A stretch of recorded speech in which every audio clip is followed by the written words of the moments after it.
What is the point for small YouTube channels to even exist today? We know that there's a whole rainbow spectrum of things you can't mention. Everything from politics to lifestyle. I'm talking about plants and stuff. Channels are being taken down at the moment because a person might have mentioned or done a video about a certain plant, which is legalized in many states in the US, and for medical or for recreation, and it's being criminalized all over the world, and the channels are being taken down. And it seems now, when I looked it up, that even the bigger channels are being taken down.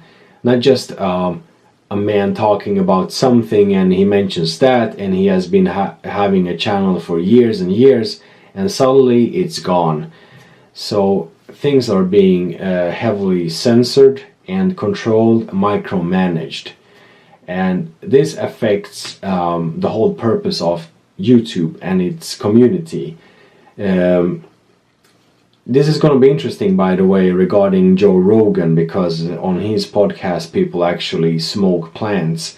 So we'll see if he will get a warning or a takedown or something like that, because we have seen the first step was the demonetization of videos like 2 years ago, and that's fine. And then we had, you can't talk about this.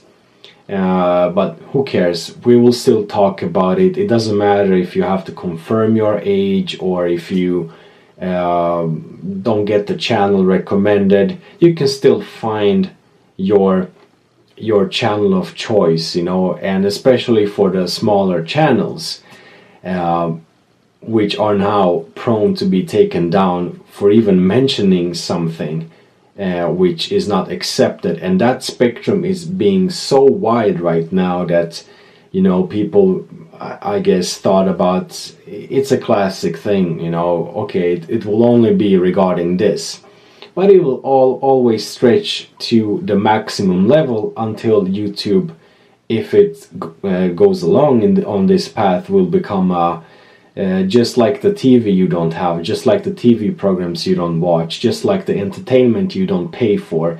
It will become like that.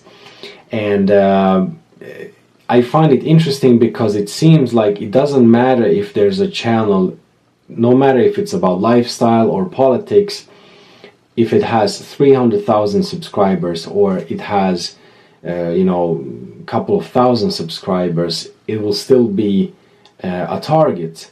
So you see where this is going. What's the point, actually? And one thing we have to think about anyway is to back up our stuff, of course, and have an alternative channel, alternative platform, and that doesn't exist today. DTube, for example, is based on the, how do you say, not cryptocurrency, but the blockchain, yeah. So everything uploaded or written won't be, you can't edit it, basically. And it's also a very buggy site, so it's not that fluid. So there is no real alternative for YouTube, and YouTube might still survive for things like, how do I get my strawberries stain away from my shirt or something like that, for things which are informative and interesting, but not that edgy or interesting. So as of now, I think the only true platform one can have is a website, basically.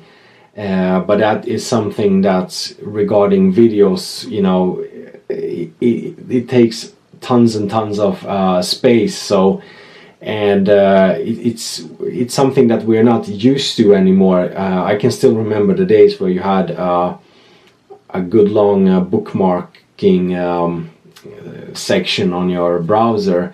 Now we are so prone to have a sort of umbrella, like we go to this place and we have all the accounts and things we follow. But in the case of YouTube, for example, I've seen channels being taken down, so eventually I'm sort of wondering, hey, what happened to that person? and the channel is gone, and they might they always make a new channel, or they create something new, or just vanish, which is bad because you don't get a notification of that.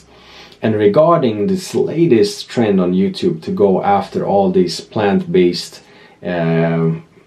people talk about these plants and and so on.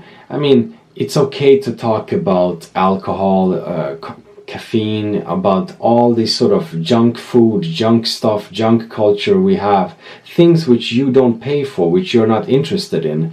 That's okay. And I'm not interested in plant drugs and so on. But still, the person who does that video from time to time, or and so on, has another side to him. He presents more ideas, he presents his thoughts and so on. That is interesting. So it's a shame, because it seems like what will be left? And I'm also thinking about the edgy kind of alternative media stuff. What will be left? Will it only be like controlled alternative things, gatekeeping kind of popular things, or where is this going, basically? For me, for example, who knows, my channel might be taken down in a week, and will I do this again, or will I just give up? It doesn't really matter, because if they push their filter, people will change platform. Somebody will come up with something new. But the problem is, if you come up with a new video site, Google, of course, won't direct you there, basically. So if there is a new video site, which would be like YouTube was 5-6 years ago, and they make videos about something and you search for it, it won't get promoted on Google, that's for sure, because they own the main source of information right now.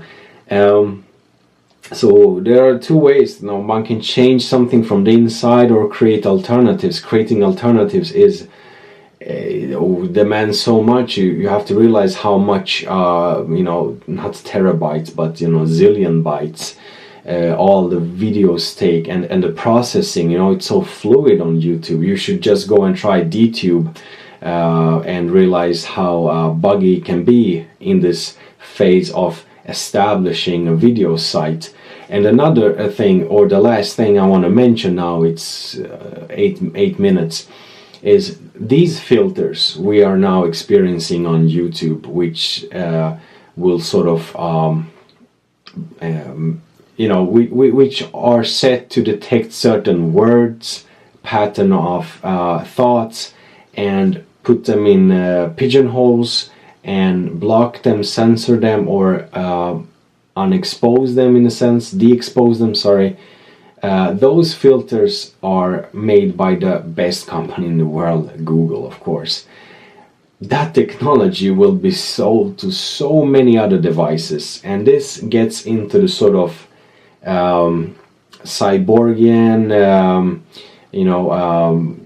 human society, where your phones, your devices with microphones, all of them will eventually use this filter, be connected to it, especially people who have their personal device connected to Wi-Fi or cellular network all the time.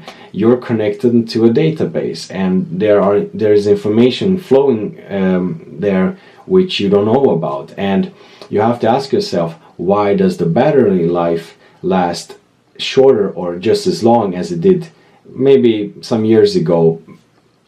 Shouldn't it be the opposite? Like, the better the software, the better the engineering in the new phone should make your battery life last longer. There is much more information going on, and much more surveillance going on that is ever revealed. So these filters, which my words are now being scanned through, and I didn't say anything controversial in this video, but you get the idea. Those filters will be even more efficient and even easier to be connected to as in your device being connected to the central filtering network somewhere else. And that's the way our society will sort of develop unless we get more educated and talk about this with people. And of course the masses won't care and they won't notice, because the only reason sites like YouTube are interesting or hyped up is because there is some edgy alternative content there. Everything from the small channel you enjoy or the big one you love to follow and so on. So there's more to this. It's a testing ground. You know, you might ask yourself and come to the idea of, oh, you know, this is about plant-based herbs and this is about political ideas which are not to be expressed. Oh, YouTube is shutting us down. No, it's just a tryout, you see, because when the real sort of censorship and real thing starts, it won't be just on YouTube. It's going to be all over the place for everything connected to the network that has a microphone. If you think that's a far-fetched idea, I suggest you just do some research. I can't present to you all the facts in this video, which is already past 10 minutes and so on. Anyway, take care and all the best. Ciao.